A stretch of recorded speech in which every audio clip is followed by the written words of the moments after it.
Gimana cara aku trading kalau semua mulai lagi dari nol? Jadi cuman punya otak aja. Semua duit di rekeningku diambil, koneksi ke owner dan broker atau ke legalitas hilang semuanya. Device yang ku pakai trading pun benar-benar diambil semua. Jadi sisa otak aja. Nah, di sini kalian bakal lihat video ini sebagai perspektifku ya. Soalnya orang posisi dan kondisi yang sama, jawabannya pasti beda-beda. Pokoknya ini dengan skill set yang aku punya, kira-kira cara aku ngumpulin kekayaan dari trading ini gimana? Kalian nggak perlu join kelas-kelas trading yang harganya puluhan juta. Aku bakal kasih tahu 5 step yang bakal aku lakuin di market. Langsung, step pertama, kerja sambil trading. Aku ngerti banget Pak konsep uang. Paham banget konsep uang. Rumus kaya itu cuma 2. Nambah income atau ngurangin pengeluaran. That's it. Ketika aku tahu trading itu potensi jatuhnya gede, zero sum game, maka aku cukup nambah kaki meja buat nopang meja ini tetap berdiri. Aku akan memperbanyak sumber incomeku sebanyak yang aku bisa. Soalnya itu yang aku lakuin dulu. Lu nggak tahu dulu gue gimana Pak. Bayangin pas aku kuliah dulu ya. Aku sambil punya 5 kerjaan. Orang kuliah sambil 5 kerja. Jadi pagi sampai siang itu aku kuliah full, nggak bisa diganggu gugat karena aku pindah ke pagi semua kuliahku. Kebetulan dulu aku dapat beasiswa jadi kuliahnya gratis. Siang sampai sore udah aku nggak akan ngapa-ngapain, part time jadi digital marketing sambil aku pegang HP. HP ini di tangan itu kerja juga, jadi aku kerja sambil kerja. Kerjanya Rekber namanya, kepanjangan dari rekening bersama. Jadi kayak menjadi penengah buat orang yang mau transaksi online. Tapi barang yang dijual atau ditransaksikan itu biasa akun game. Baru malamnya trading. Bisa buka market biasanya itu dari jam 8 sampai 10 malam. Terus start dari jam 11 sampai 1 malam. Freelance script writer. Jadi full tiap hariku kayak gitu. Lu nggak gila Mas? Enggak, ini masih hidup. Karena aku tahu ya, aku tidak dituntut menghasilkan pas aku kuliah. Karena aku masih sekolah. Jadi aku bebas explore apapun pakai tenagaku. Aku sama sekali nggak lihat gajinya berapa. Dulu digital marketing tuh dibayar 150.000 per sekali project. Per sekali project ya. Freelance scriptwriter itu bahkan nggak dibayar, cuma dikasih sertifikat doang. Tapi gue ya udah seneng lah gitu.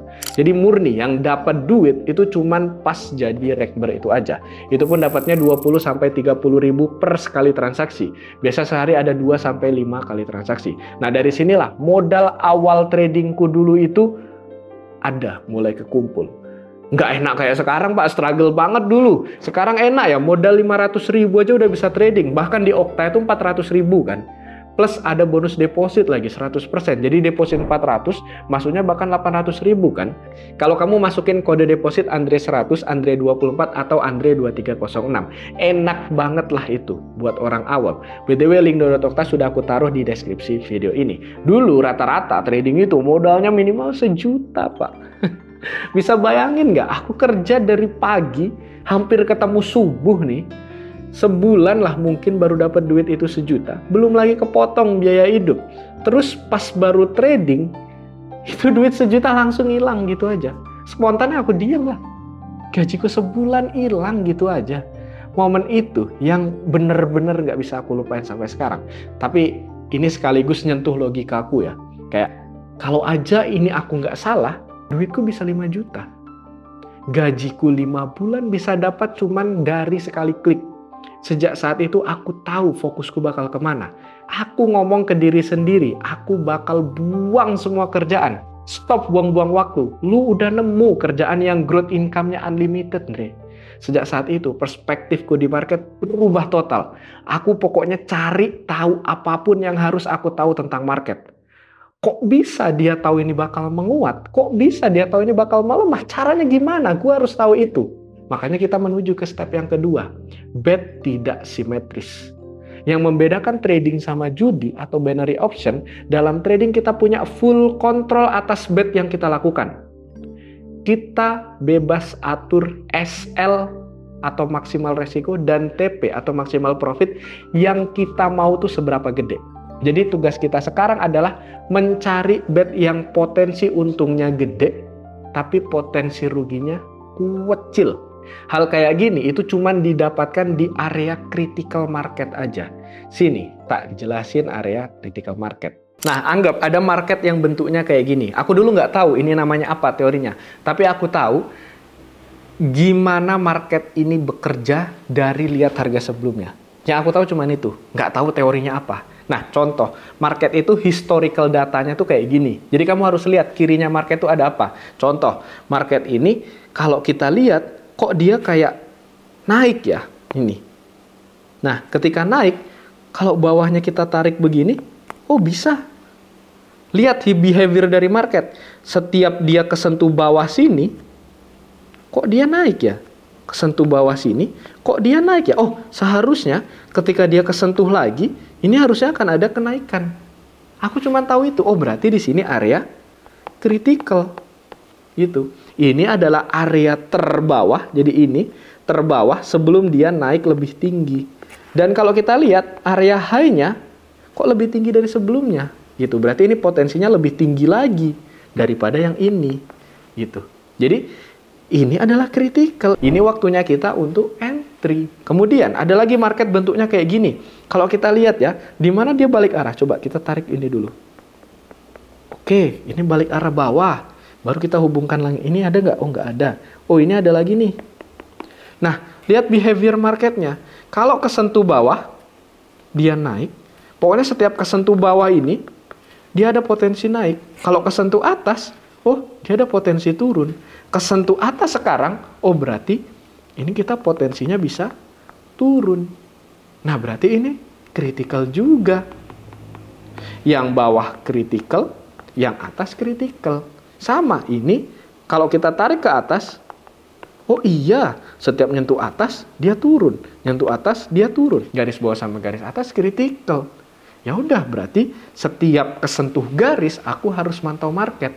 Setelah aku tahu bisa dapat win besar dan loss kecil, gitu, asymmetrical bet, sekarang tinggal nyari batas berapa maksimal aku kehilangan uang.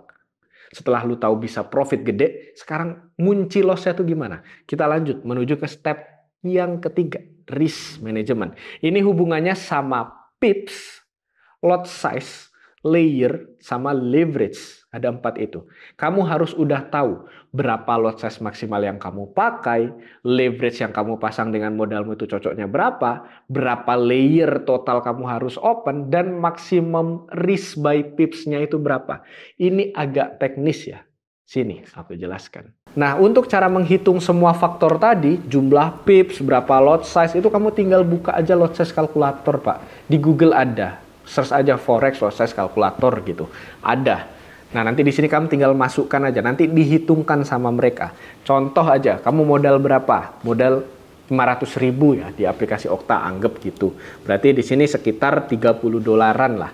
30 dolar. Lalu risk percentage yang normal itu 3% harusnya. Jadi kamu jangan pasang risk di atas itu. Better 3%. Stop loss, kalau aku mata uang, ini kan mata uang currency pairs, contoh di GU, aku pasang di 30 pip. Lalu ya udah, tinggal calculate aja. Nanti di sini nih faktor kamu bisa open atau enggak. Klik. Nah, kalau position lot size ini di bawah 1000, artinya modalmu kekecilan atau resikomu kekecilan. Antara dua itu. Jadi ada chance nih dua. Modalmu nambah atau risk percentage-mu naik. Jadi resikomu kamu tambah. Kamu pilih yang mana? Ketika modalmu cuma 30 dolar dengan 3%, berarti ini nggak bisa kamu trading. Karena kamu harus trading 0,0003 lot. Sedangkan paling minimum itu 0,01 lot. Gitu. Ini harus 1000 unit baru kamu bisa trading. Contoh, kita tambah modalnya jadi 100 dolar. Calculate 1,7 juta. Bisa, Pak. 1000 unit. Berarti dengan modal 1,7 juta, lu lot size-nya 0,01, risk paling maksimum 30 pip, dan kehilangan uang potensinya adalah 3 dolar atau 45 ribuan sekian. Gitu.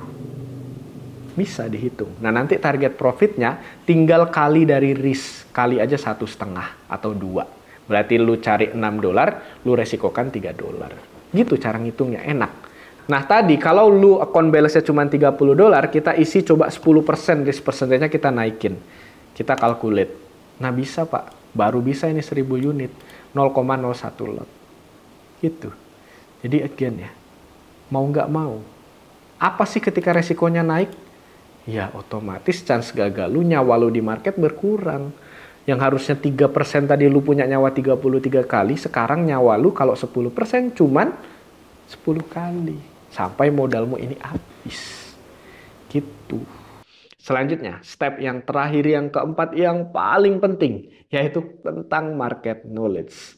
Jujur, ini agak dalam teorinya. Dulu aja aku butuh waktu kayak 6 bulanan buat paham sepenuhnya teori ini. Jadi, that's okay kok. Kalau kamu baru nonton sekali, tapi kok nggak paham-paham. Gua 6 bulan dulu, Pak. Aku bakal jelaskan 3 market knowledge yang paling sering aku pakai untuk trading. Di sini akan ada 3 ilmu market yang bakal aku sharingkan. Kita coba jelaskan satu persatu, yaitu yang pertama, support and resist dan supply and demand. Nah, ini sebenarnya satu kesatuan, Pak. Kalau support resist itu satu harga, kalau supply demand itu range harga. Kita coba langsung contohkan aja. Nah, ini yang bisa ngebuat kita itu profit 600 pip di XAUUSD. Mana sharean pertamanya? Ini adalah awal pas aku mapping. Nih, ini adalah area demand ketemu support. Demand tuh pasti ketemu support, supply itu pasti ketemu resist gitu. Jadi best to buy di sini untuk kita TP sampai ke resist atas atau at least ke TP2. Gini. Gimana hasilnya kalau kita lihat? Ini aku call ya, pas, silahkan dipantau lagi ada XAUUSD. Oke, jadi semuanya kamu akan dapat call dari kita ketika kita open posisi. Plus kita update kalau dia memang sudah reject. Nih, pas banget di best to buy support kita. Baru, langsung nih happy semua.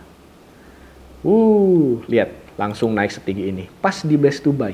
Supply demand ketemu support resist. Langsung naik. 600 pip. Semuanya happy, Pak. Bahkan di sini sampai sekarang kita juga tradingnya nih, lihat. Banyak nih. Semuanya rata-rata di XAUUSD. Karena semalam kita juga dapat di XAUUSD. Nih banyak banget gitu. Nah, sekarang kita coba belajar gimana cara bikin support resist ketemu supply demand. Aku biasanya ketemunya tuh time frame H1. Kita perkecil.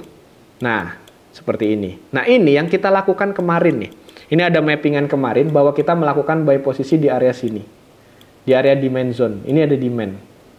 Nah, ini masih ada shareanku kemarin di Discord. Jadi kita melakukan buy posisi di demand zone gitu. Di demand selalu kita buy. Ini hasilnya. Dia masih running ke atas. Sebenarnya udah nyentuh TP2 kita karena kita open posisinya di M30.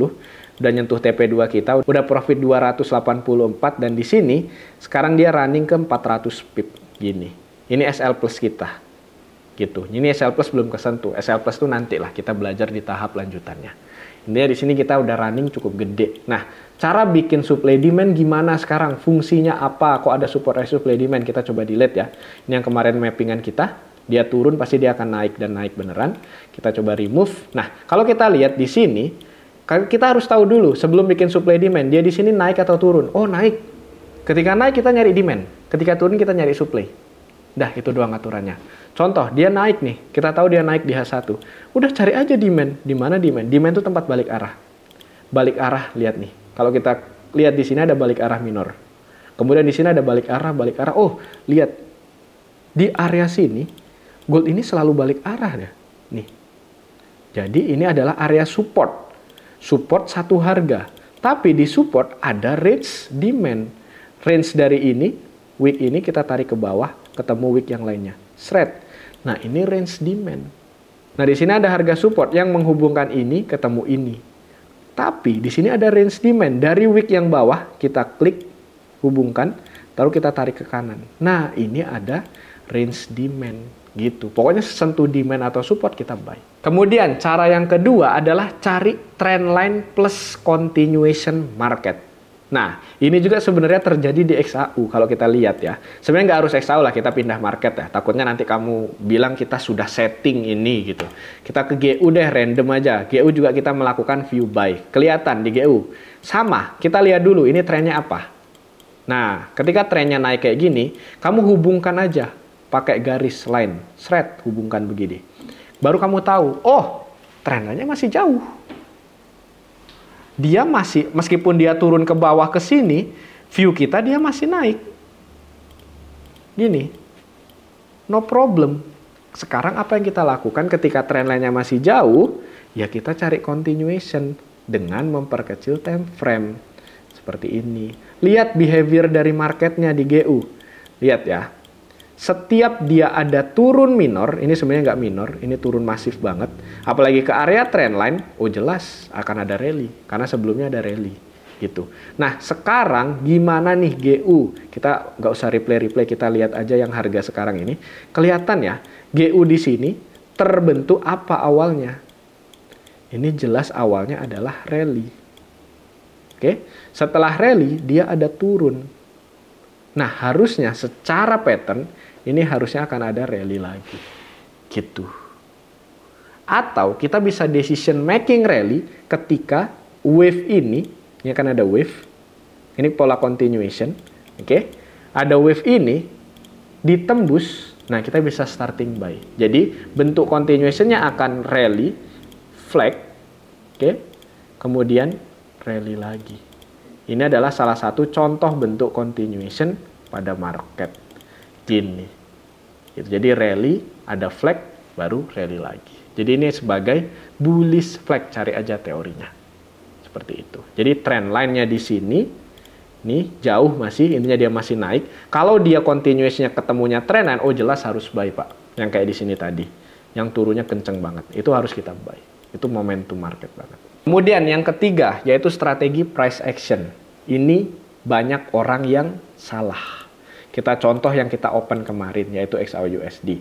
XAUUSD pas kita calling open, itu ini ya analisanya ya. Ini ada yesterday, jam 19.24. Kita calling buy itu pas apa? Pas udah reject nih. M30. Udah reject 2 candle atau 1 candle di critical area yang pertama, demand atau support. Jadi buy-nya nunggu confirm bahwa itu udah mantul. Buy aja. Sekarang kita akan coba cari ya. Cari untuk market yang price action-nya kita tunggu. Nah ini contoh kemarin AUDCHF, TP juga, TP2. Gitu. Ini yang kita lakukan secara langsung. Mana analisa AUDCHF? Ada kalau kita cek AUDCHF tuh. Nah ini adalah open posisi buy kita. Nah sekarang kita coba bahas AUDCHF. Price action-nya di sini, yang area stop loss, ini adalah area chase of karakternya. Plus kita di sini udah valid nih. Kalau kita hubungkan ya, ini ada wave. Nah ini kita tunggunya di GU tuh kayak gini. Ada wave, wave tembus, naik, lalu retest. Retest ini sebagai chase of karakter. Nah ini. Jadi dia udah berubah karakternya dari minor bearish, ini juga continuation, rally, flag rally. Bearishnya udah ke break. Dia retest, plus ada price action ini. Price action di critical area. Udah reject ini. Aku buy-nya agak telat di atas. Tapi ya tetap dapat. Gitu. Nah, dengan 3 hal tadi, silahkan dipakai. Yang pertama tadi kamu bisa lihat supply demand. Kemudian kamu hubungkan trendline untuk nemuin pola continuation. Dan ketiga, price action untuk validasi entry kamu. Sudah, silahkan dipakai. Itu gampang banget. Semoga video ini memfasilitasi.